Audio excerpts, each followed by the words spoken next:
This conference will now be recorded.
So good morning, everyone.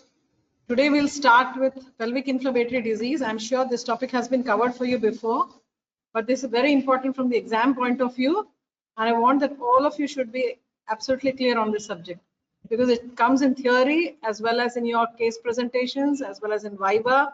So you have to know this thoroughly and make sure that you have your notes for this and you have thoroughly understood this. Okay, right. So pelvic inflammatory disease is defined as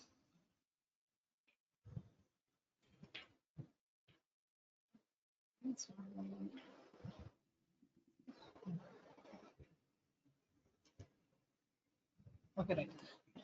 So you all know that infection of the genital tract is very common because it's open, and just adjacent to the genital tract you have the opening of the urethra as well as the anal canal, very close, and these are highly contaminated. So you know that the vagina, since it's a potentially open organ, there's very high chance of infection.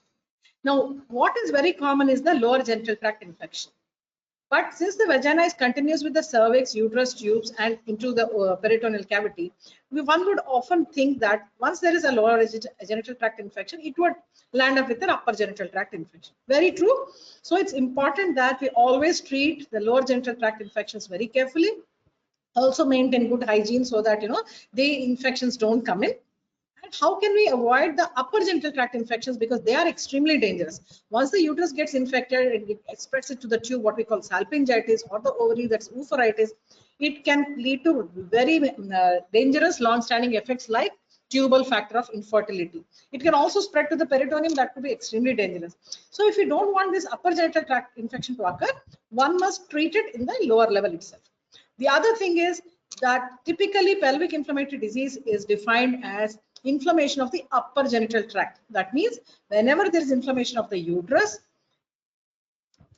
the tubes, and the ovaries, this is what we call as pelvic inflammatory disease. Right.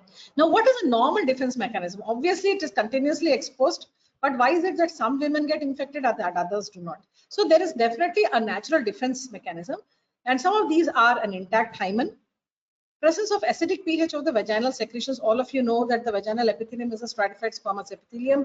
There are presence of lactic acid because of the lactobacilli, which act on the glycogen present in the cells and break down by anaerobic mechanism and create plenty of lactic acid, which makes it the pH about 4.5. Now, obviously, whenever this pH is converted from the acidic to the alkaline side due to some reasons, there will be no defense, and the patient or the persons will be prone for infection. Also, the cervical canal serves as a barrier. So the cervical canal is very narrow. The small lumen prevents the entry of organism. In addition, that lumen is blocked by a mucus plug. Now, you know that the cervical canal is lined by the columnar epithelium and there are cervical glands. So the mucus secreted from there fills the canal and forms a mucus plug. So that is another defense mechanism. Also, very importantly, the ciliary movement of the endometrial lining and the cervical canal pushes whatever is going in outwards and doesn't allow the entry of organism. So this is the another defense mechanism. So an intact hymen, acidic pH of vaginal secretions, a cervical canal which is closed with a mucus plug, and ciliary movements of the endometrial lining and cervical canal. So if you think about it, any damage to any of these structures, okay, can lead to more predisposition of infections. Now, when the natural protective mechanisms are impaired, what are the times when this gets damaged? So typically at menstruation. after abortion, after delivery. What is happening whenever there's a menstruation? The cervical canal becomes a little more dilated and open, and the blood from the endometrial canal is coming out. So the shed endometrium, and this is alkaline in nature. So it will neutralize the acid in the vagina, and also the raw areas become more predisposed for infection. So here, in all these conditions, there is a dilated cervical canal, the protective endometrium is shed, so exposing a raw surface and leading to an increased vaginal pH. All these things together make it more prone for infection. That is why patients often complain that their symptoms of infection started soon after a menstruation or soon after an abortion or a delivery. So that's very important. So 85% of the cases of infection are spontaneous, and it is non-iatrogenic in a sexually active woman of the reproductive age. Very common in the reproductive age group, and they occur spontaneously. We don't have to do anything for that. But in 15% cases, they're iatrogenic. That means some procedure that we did started this infection. Like when we do a procedure that breaks the cervical mucus, when do we do that? If you're inserting an IUC, a copper T, you would insert it with an instrument through the cervical canal into the uterine cavity. So that disturbs the cervical canal. And if there's any infection in the vagina, obviously it can go inside the uterus. That is why we always insist on having very strict aseptic precautions when we are putting in an IUC. Similarly, a dilatation and curettage, what is called a DNC, or an endometrial biopsy. All of these procedures, we are introducing an instrument inside the uterine cavity.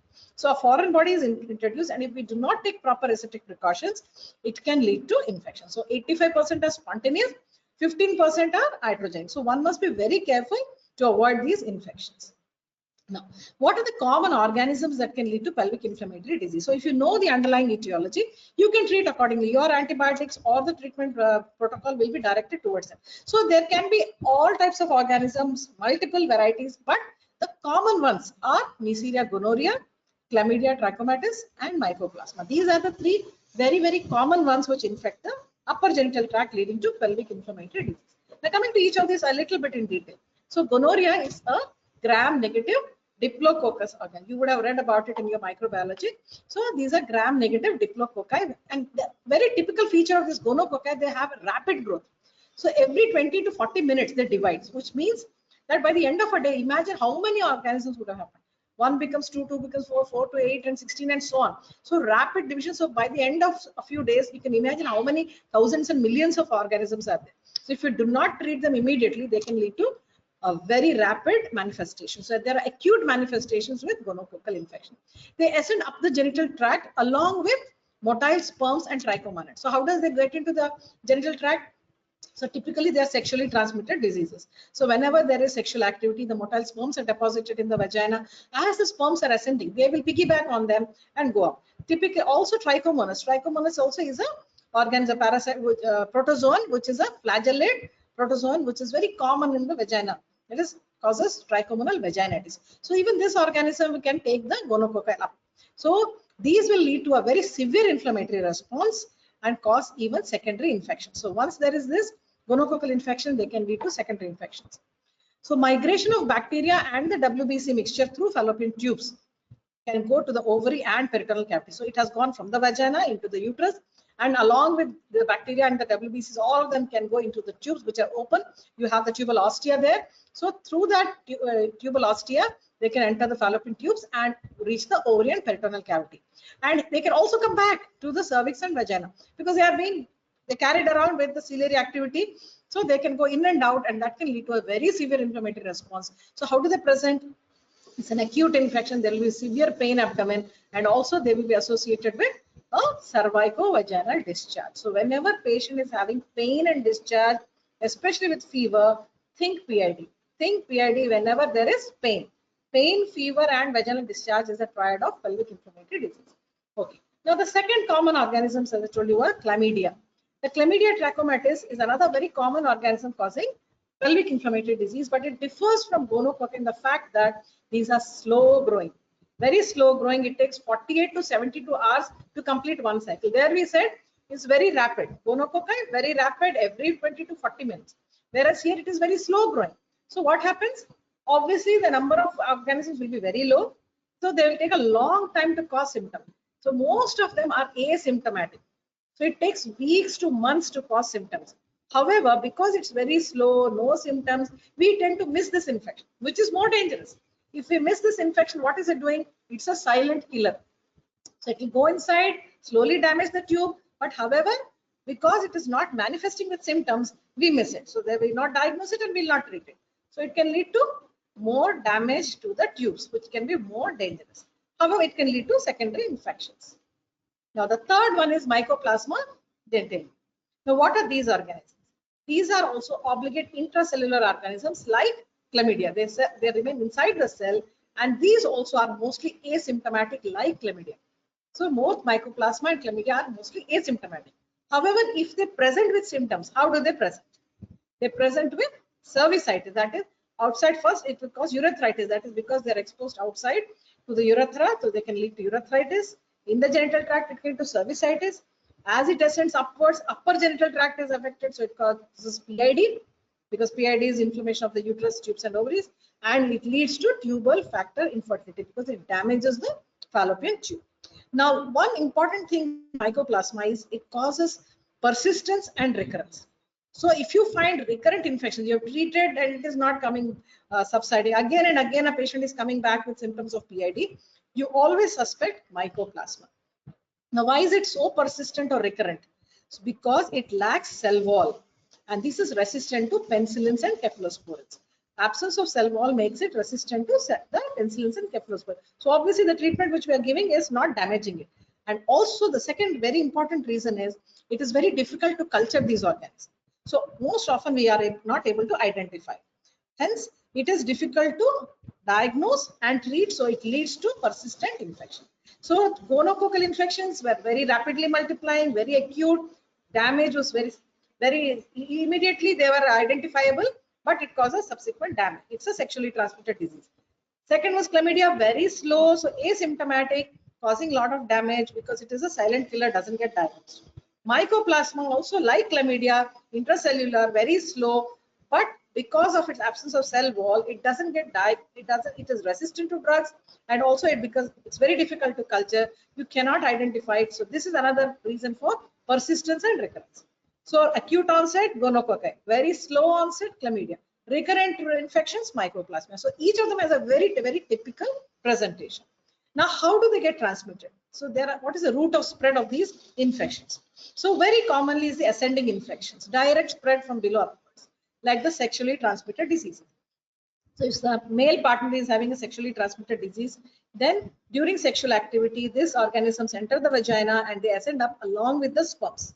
So that is ascending infection. From the cervix, it can go to the uterus, tubes and ovaries.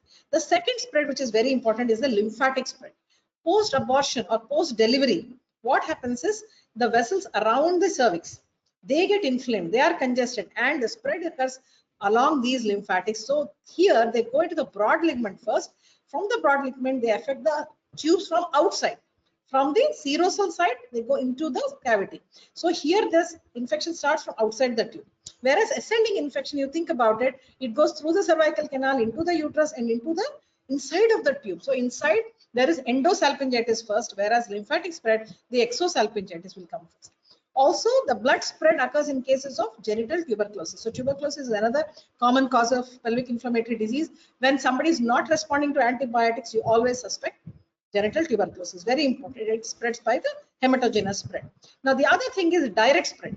So if there is an infection in one organ of the body which is sitting adjacent to the upper genital tract, that's the tubes and ovaries, it can get the infection, like appendicitis or diverticulitis. If the appendix is very closely related to the right tube and ovary, if appendix is inflamed, it is touching the tube and ovary, so you can start with the inflammation of that side tube and ovary. So you had ascending infection, lymphatic spread, hematogenous spread, and direct spread. So always remember, sexually transmitted disease will ascend up. The lymphatic spread is typically for the post-abortion and post-delivery, hematogenous in tuberculosis, and direct spread whenever there is adjacent organ involvement like appendicitis or diverticulitis. So you just a pictorial representation, you can see in ascending infection, the organisms are just going from the vagina into the cervix, infecting the endometrium, going to the fallopian tubes and out into the ovaries and peritoneum. So it can finally lead to peritonitis. And how does it ascend upwards? These organisms are carried piggyback by the sperms and the trichomonas. Also, reflux of menstrual blood along with gonococci into fallopian tubes may be another cause. That means whenever there's infection here, menstrual blood may go backwards.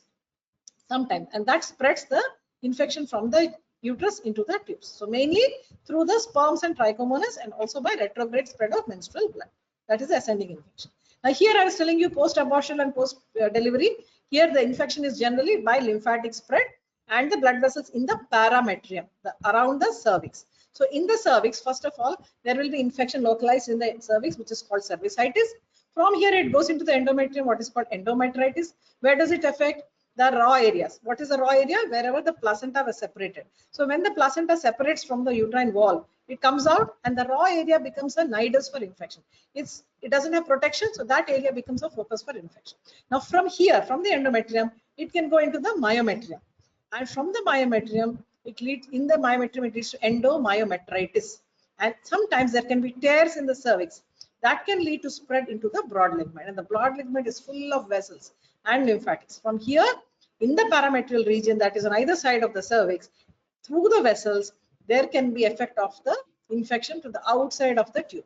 So outside. So this leads to perisalpingitis, outside the tube, or what is called exosalpingo-oophorytis, outside.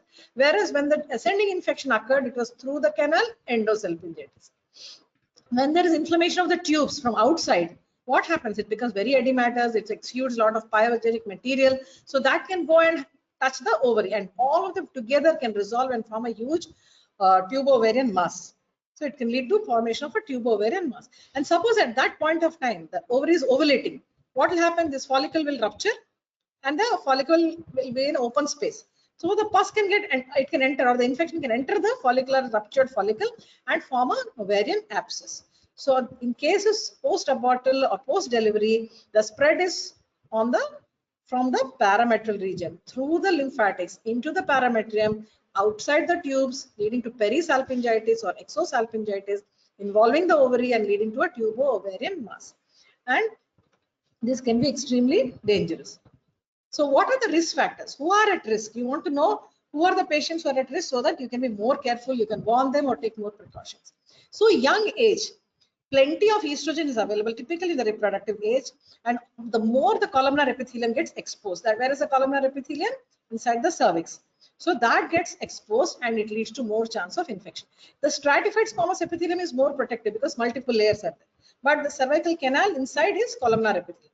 Now more and more estrogen causes the cervical canal to open up and expose the cervical lining, that is the columnar epithelium. So that makes it more prone for infection.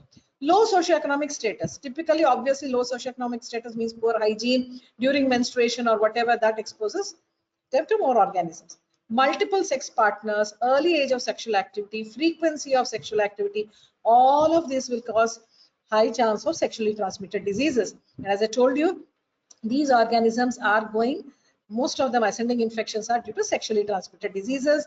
And also when the sperms are deposited, along with the sperms, these organisms can ascend up. Now, another thing is history of PID.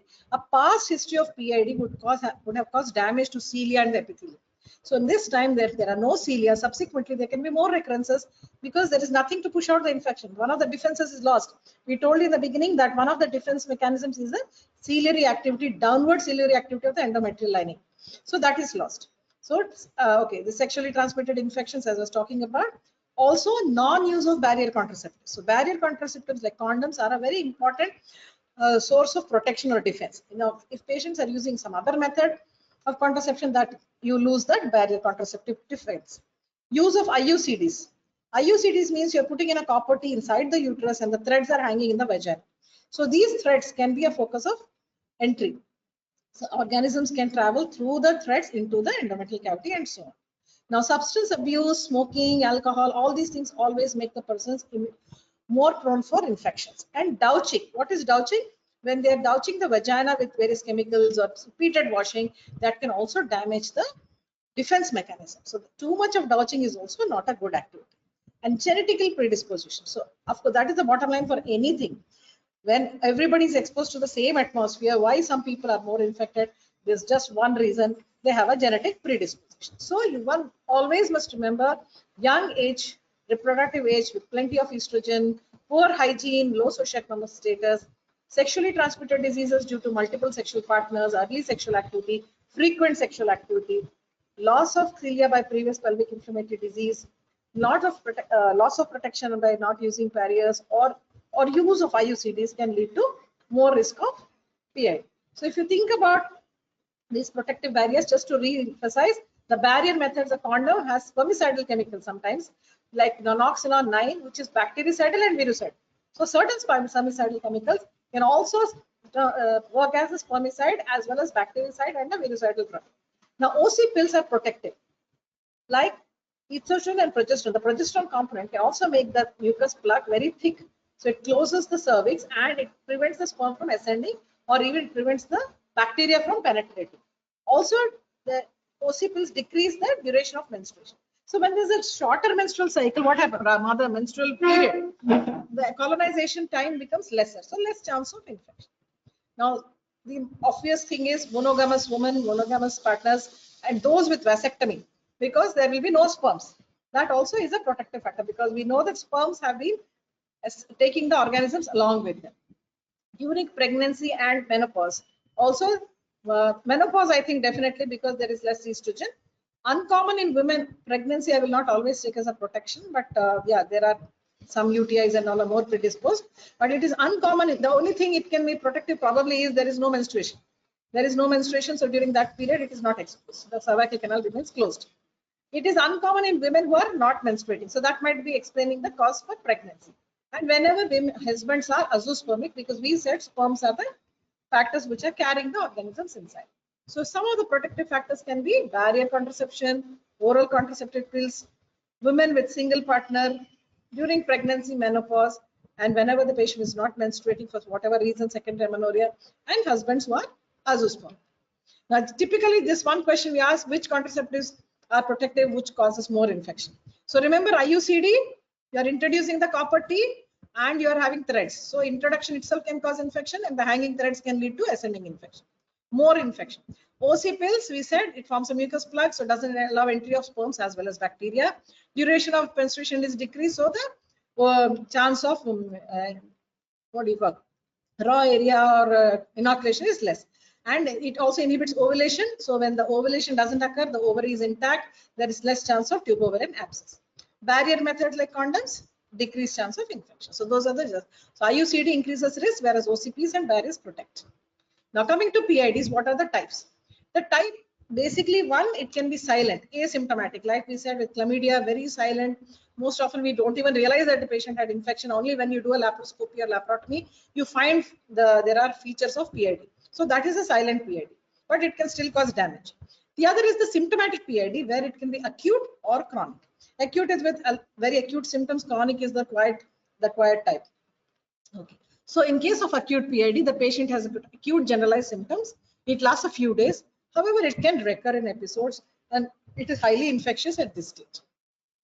Whereas chronic PID, the patient may have no symptoms and it occurs over months to years, as I said, very silent and slow, but it can progressively cause organ damage and change, and finally it may just burn out or get arrested.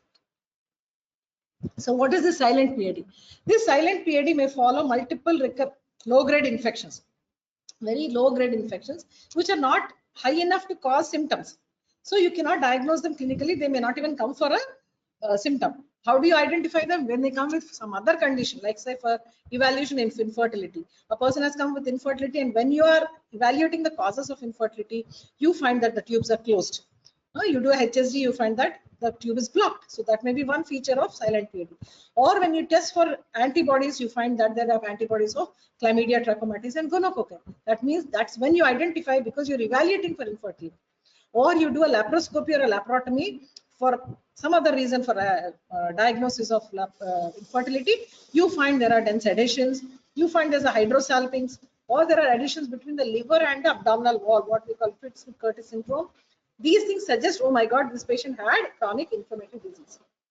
So otherwise, if you had to have a tube, a structure of the tube inside, you will find that the mucosal folds have become flattened. These are also signs of previous infection. Or if there has been extensive if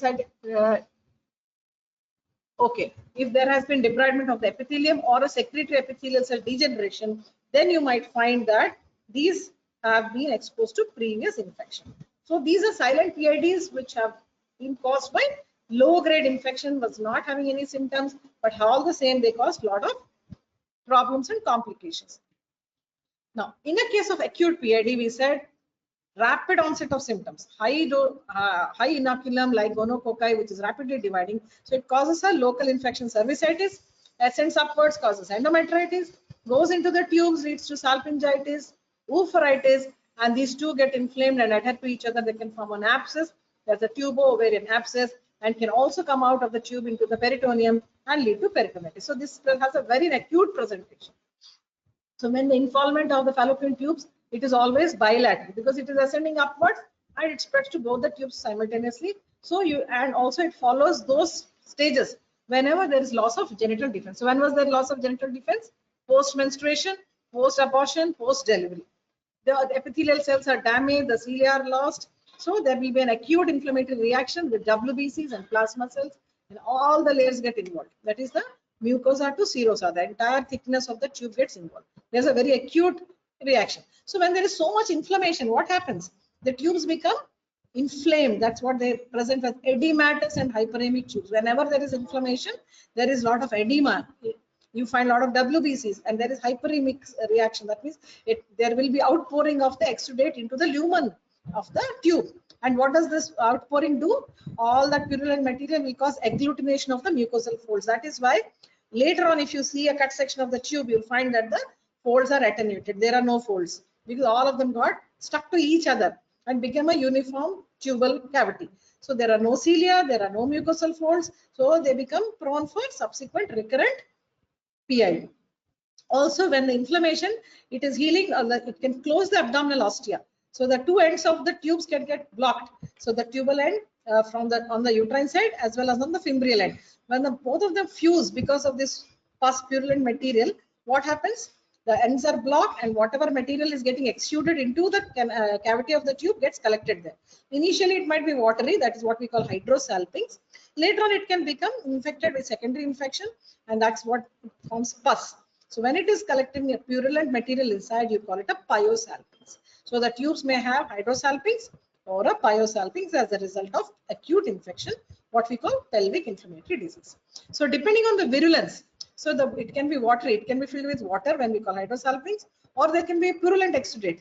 That's what we call a pyosalpinx. So here there can be secondary infections and deeper penetration and more destruction. So the tubal damage is so bad, these patients are very, very unlikely to have a fertility because the tubes are blocked and totally damaged. So what are the other possibilities? You could have oophorytis. After the tubes are damaged, if the spread is to the ovaries, it can cause oophorytis. It can cause a tubo-ovarian abscess because the pus is collecting in between the two and forms a tubo-ovarian mass. And as we discussed, it can spread to the peritoneal cavity outside the tube. So peritonitis. And when this whole of the peritoneum is inflamed and purulent material is there, there are a lot of intestinal loops in the peritoneal cavity. So they can get adherent to each other. And it can lead to paralytic ileus. They no longer they don't show peristaltic movements and they land up with sometimes obstruction. So also all the pus in the peritoneal cavity, which is all over, where will it collect? In the most dependent part of the pelvic cavity. And what is that? It is the pouch of Douglas, behind the uterus and in front of the anal canal, rectum. So that posterior pouch, or what we call the pouch of Douglas, is the most dependent part of the pelvic cavity. So there the pus may collect, and that's called a pelvic abscess. So this pelvic abscess is in front of the rectum. So these patients may present with symptoms of sudden diarrhea, increased desire to empty the bowel. Most of these acute infections will resolve in 2 to 3 weeks, either with or without chronic sequelae. So if you give them timely antibiotics and immediately identify and treat them, there will not be much damage. But if you have not identified the symptoms, they will land up with severe sequelae. Like as I said, if it is only the cervicitis, endometritis, and you treat it fine. But if you didn't identify, it goes to the salpingitis, oophorytis, damage of the tubes occur, the ovaries are damaged, there can be masses, and so on. So early treatment is the mainstay. So that was one thing. The other thing is when the spread is from outside. So we said post-abortal and post-delivery, spread is from outside through the lymphatics. So here the spread is from the cervix via lymphatics to the cellular tissue of the broad ligament, and the broad ligament leads to cellulitis here. And from here, the tubes are affected outside. I told you perisalpingitis. So the infection will start in the serosa and go inside to the mucosa. And the wall of the tube becomes thickened because of the inflammatory reaction. The tubes become very thick and hard and causes without any distension of the tube, because when they're hard, they cannot distend. When they're hard, you cannot distend the tube. So here they're hard. Eventually, the involvement of the mucosa also lands up because the spread is from outside to inside. But because it is hard, there is no bulge, there is no hydrosalpinx. However, they can block the tubes and because of the multiple adhesions inside. What will happen inside? Because of the exudate, they will form adhesions inside and lead to tubal blockage. So either way, there will be tubal blockage. Whether the spread is from inside or from outside, the damage to the tube is certain. But when they spread from inside, they cause hydrosalpinx and dilatation. When they spread from outside, the tube becomes hard. So there will not be dilatation, but the damage still occurs. Now, in cases of subacute PID, when does it occur? When there is inadequate treatment. You give a few days of antibiotics or the patient doesn't take adequate dose or for sufficient time. What happens? Or when there is a reinfection by an infected partner, who's somebody who's having sexually transmitted diseases, or when you have tuberculosis. Secondary infection with tuberculosis. These cases land up with subacute PID. The acute phase is gone, but they can have a subacute phase where there will be smoldering symptoms. So if you were to stage the acute PID, how does it grade? So initially it starts with stage 1, only salpingitis. Only the tubes are damaged. There are no peritonitis, no adhesion. Only the tubes, so salpingitis. Next, from the tubes, it goes into the peritoneal cavity. So acute salpingitis with peritonitis. So there is a purulent discharge. Peritonitis means inside the peritoneal cavity there is pus. Next, acute salpingitis with superimposed tubal occlusion and tube-ovarian complex. Once it has come out of the tube, it involves ovaries and all of them fuse together, form an abscess or a complex. So started with acute salpingitis, spread to the peritoneum with peritonitis. Next, to the tube-ovarian mass and form a complex.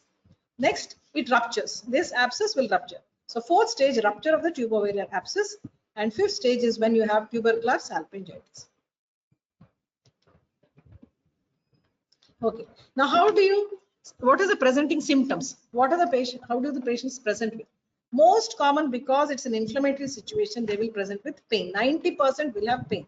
Bilateral, lower abdominal and pelvic dull aching pain is typical of PID. Because both the tubes are normally affected because it's ascending infection commonly. So bilateral abdominal pain and lower the pelvic pain. Now also because it is related with inflammation, there can be fever and the ooze is from the vaginal discharge. And adjacent organs, that is the bladder and the urethra, can also be inflamed. So it can present with dysuria and it can present with nausea and vomitings. And then if you ask a history, they might give you, in 15% of cases, I said it is due to some iatrogenic causes. So they might give you a history of a recent IUCD insertion or recent abortion when they had a DNC or they had a recent biopsy or so on. What happens to the menstrual history? Because of the inflammation, you also have associated disorders in the menstruation because the uterus is inflamed, the tubes are inflamed, the ovaries are inflamed. When the uterus is inflamed, there is more blood supply to the uterus. So it has more bleeding and is what we call menorrhagia. Then you can have congestive dysmenorrhea. All around the uterus, tubes and ovaries, there's a lot of blood circulation. It causes congestion of the pelvis and that presents with congestive dysmenorrhea. Then also they may give history of previous pelvic inflammatory disease, previous history of gynecological problem. Or there can have been history of abdominal or gynecological surgeries. Like I said, sometimes a direct cause like appendicitis or a diverticulitis that can lead to PID. So if they might have given you a history of recent appendicitis or some gynecological surgeries, that could have been a cause of direct infection. Now, if you ask the personal history, it's very important because here we thought the patient's sexual history, commonly it is a source of sexually transmitted disease.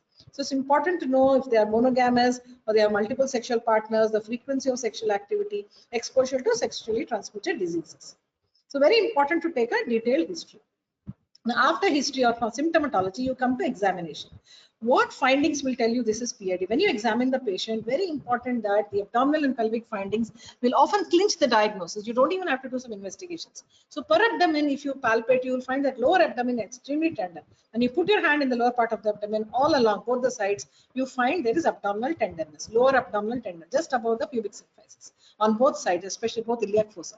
Now they also have right upper quadrant pain in the region of the liver, because typically you can have this inflammation going up to the liver and there can be adhesions between the outer surface of the liver and the abdominal wall, what we call Fitz-Curtis syndrome, that can lead to this upper quadrant pain.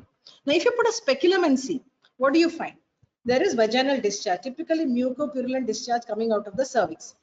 And you'll find the urethra is extremely congested, which is in front of the vagina, that is also inflamed. And you will find that the cervix is inflamed, okay, with the discharge, and sometimes you'll find old tears of the cervix, especially in post-abortion or when you have done an overzealous curettage. Sometimes there can be tears in the cervix, and that itself might be a source of infection. Then if you do a vaginal examination, speculum is an inspectorative finding.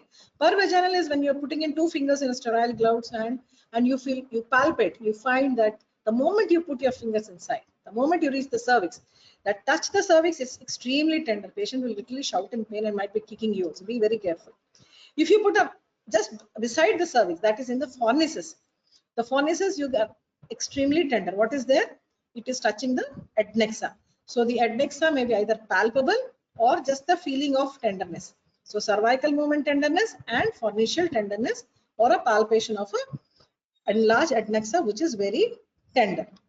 So what are the differential diagnosis? What are the conditions may mimic this? So not always you can have a straightforward diagnosis. Sometimes it can be confusing.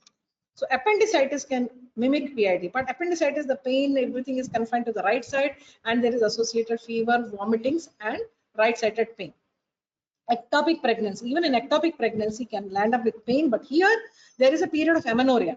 So period of amenorrhea followed with severe pain, bleeding.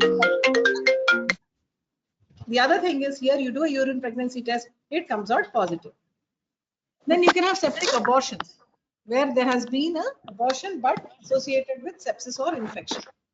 Now you might have ovarian cysts, which also mimic PID, but here the ovarian cysts, they do not have any fever, and easily you can identify by doing an ultrasound. If you do an ultrasound, you'll find that ovaries are enlarged, there is a cyst. Sometimes when the ovarian cyst undergoes torsion, it twists, there will be severe pain.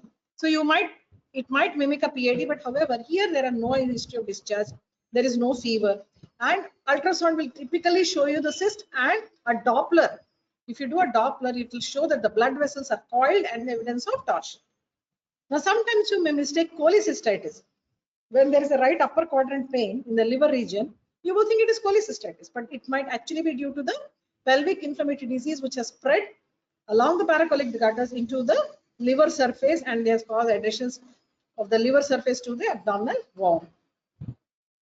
Okay, so just to summarize this whole thing again. So first take a detailed history, then do a physical examination, and if there is a doubt, do a pregnancy test. If it is positive, it is pregnancy. And if you're doubting that it is pregnancy, you always rule out ectopic. How do you rule out ectopic? Do a beta HCG and an ultrasound. If there is no pregnancy and there is right lower quadrant abdominal pain, then you think it may be appendicitis. Right lower abdominal pain means mostly you might think of appendicitis. However, an ultrasound, and if not clear, you might do a CT which will identify appendicitis. Okay, if there is no right quadrant pain, but cervical movement shows tenderness, I told you that is typical.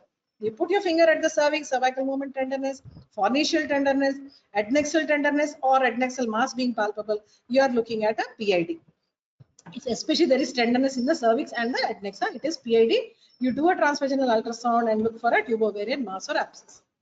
Now sometimes you might feel a pelvic mass on examination. What can it be? It could be an ovarian cyst, an ovarian torsion, or a degenerating fibroid, or endometriosis. All of these which can be identified by a simple ultrasound.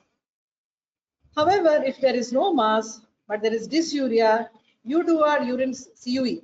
You might find there are plenty of WBC. You are looking at urinary tract infection or pyelonephritis. If none of these are there, usually a transvaginal ultrasound is very clear in identifying the underlying cause. So whenever a patient comes to you, you go through this flow chart and you identify, or rather remove all the differential diagnoses which can cause a doubt for the diagnosis. Okay. So what are the investigations that you want to do? So commonly you would like to do a hemoglobin and a complete blood count, and ESR because they show evidence of leukocytosis, a C-reactive protein which will be obviously raised in acute infection. You also rule out pregnancy by doing a urine pregnancy test. Rule out UTI by doing a urine routine and urine culture. And you do a swab. If you're suspecting infection, do a swab from the cervix and the vagina. So if the swab shows WBC, it can suggest PID. but actually you should take the swab from the fallopian tube, ideally. Because vaginal and cervical may not involve the PID. When PID is upper genital tract. But since you cannot reach the tube, it may be an indirect inference. So you can also test for chlamydia and gonococci, and nucleic acid amplification test for other organisms. And a culture of these organisms will prove that these are the organisms which are underlying cause. When they're not responding to any of these antibiotics, I told you always suspect possibility of tuberculosis. Other conditions like syphilis and HIV, very rare, but tuberculosis is common in India. When not responding to antibiotics routinely, test for tuberculosis. The other is the imaging modality. You always look for an ultrasound, and ultrasound might show you, not very useful in mild, moderate cases, there may be no change, but in severe cases, you find there can be a hydrosalpinx. If the tubes are enlarged, you can see here there is a hydrosalpinx. Here, there's a dilated tube filled with fluid. And when the ultrasound cannot clarify the diagnosis very clearly, sometimes you may have to very rarely resort to a CT or MRI. Then what are the diagnostic procedures that you may have to do? As I told you, in acute PID, the pus may collect in the pouch of Douglas. So if you want to confirm that, you could do a culdocentesis, where you put in a needle in the pouch of Douglas and withdraw. And if it shows peritoneal fluid with plenty of WBC, more than 30,000 cells per ml, you know you're looking at peritonitis, which is a complication of PID. Endometrial biopsy, if you know, you're not ideally going to do because it can flare up the infection. But if you did an endometrial biopsy for some other reason, for some other time, somebody had a heavy menstrual bleeding, AUB, and you did a biopsy and you found endometritis in the report, then you know you're